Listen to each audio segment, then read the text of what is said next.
Gaza വെടിനിർത്തലിനുള്ള പുതിയ നീക്കങ്ങളിൽ ഹമാസിന്റെ പ്രതികരണം വിലയിരുത്തി വരുന്നതായി US.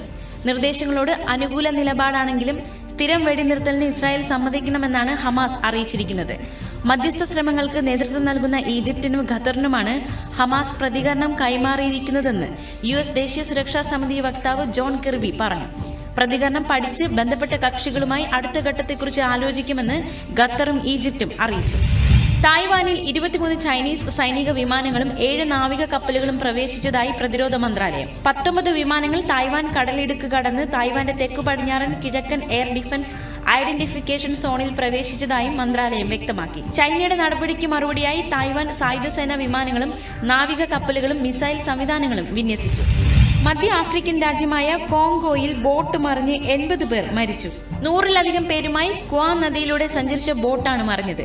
തലസ്ഥാനമായ കിൻ ഷാസയ്ക്ക് സമീപമാണ് അപകടം നടന്നത്. അപകടത്തെക്കുറിച്ച് അന്വേഷണം തുടങ്ങിയതായി പ്രസിഡന്റ് ഫെലിക്സ് ഷിസെക്കഡി അറിയിച്ചു. അർജന്റീനയുടെ തലസ്ഥാനമായ ബ്യൂണസ് ഐറിസിലെ പ്രതിഷേധക്കാർക്ക് നേരെ പോലീസ് കണ്ണീർ വാതകവും ജലപീരങ്കിയും പ്രയോഗിച്ചു. സംഭവത്തിൽ നിരവധി പേർക്ക് പരിക്കേറ്റു.